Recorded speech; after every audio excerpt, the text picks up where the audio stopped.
Oi, turma, vamos lá. Vídeos curtinhos porque fica mais fácil de eu publicar, seja lá onde for. Então, onde o movimento acontecia, certo?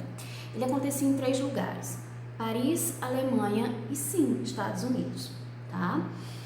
E a gente precisa entender, que eu já expliquei para vocês, que naquela época não era todo mundo que tinha o direito de estudar fora, né, do país.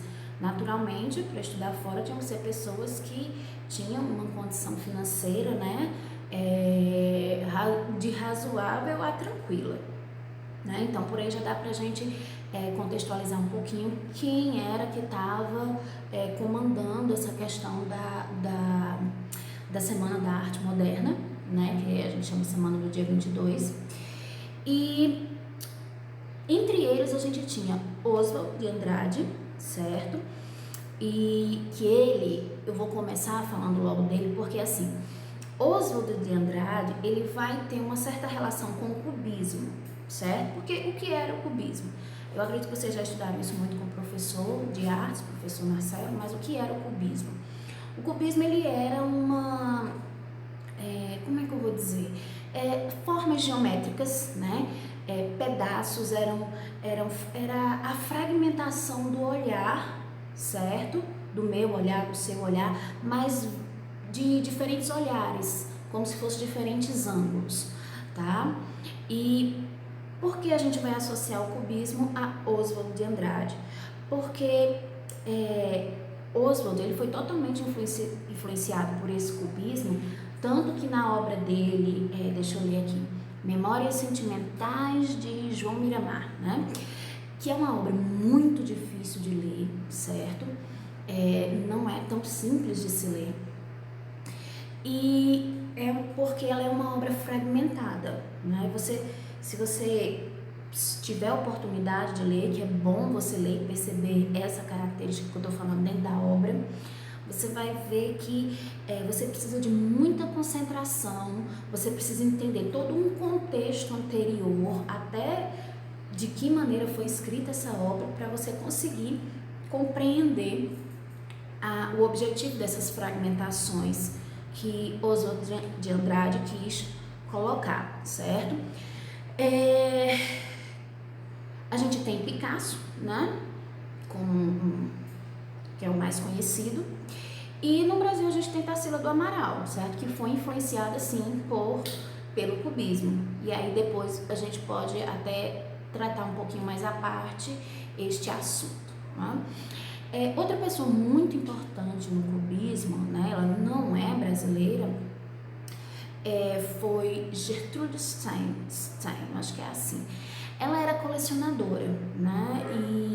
E como colecionadora ela acabava conhecendo muitos artistas, e ela tinha, quase que eu esqueço de dizer, ela tinha uma amizade muito grande com Picasso, certo?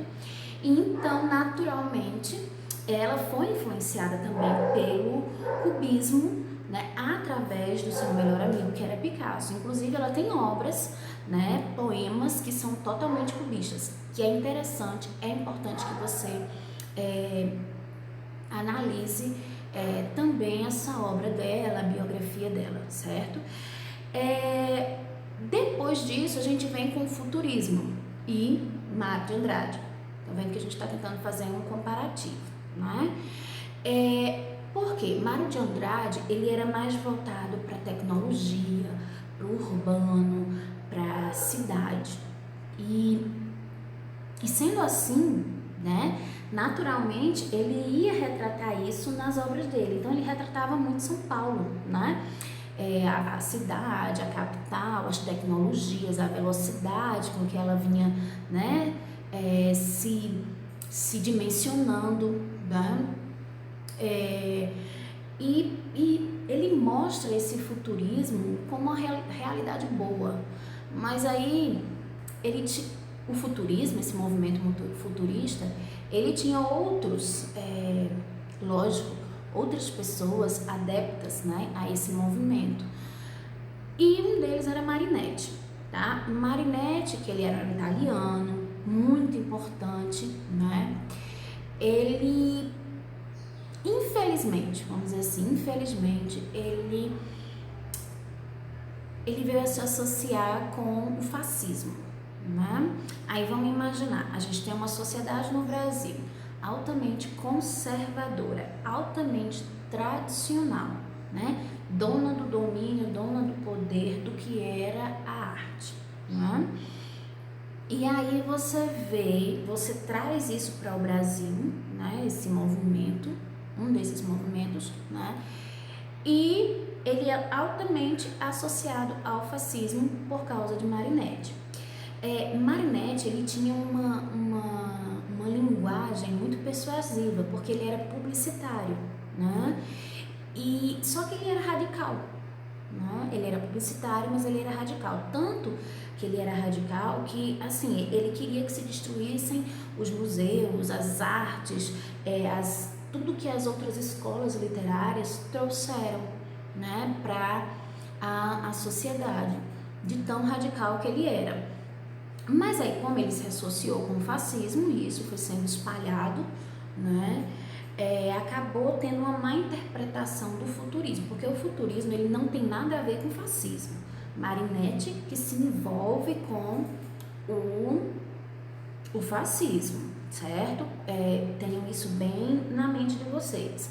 O futurismo, ele pregava, como a gente já falou, a tecnologia, o urbano, a velocidade, né? É isso que o futurismo prega. E Mário de Andrade, na sua obra, ele trata, certo, sobre essas questões que eu acabei de citar, tá? Não esqueçam, Marinetti era fascista, mas Mário de Andrade não, certo?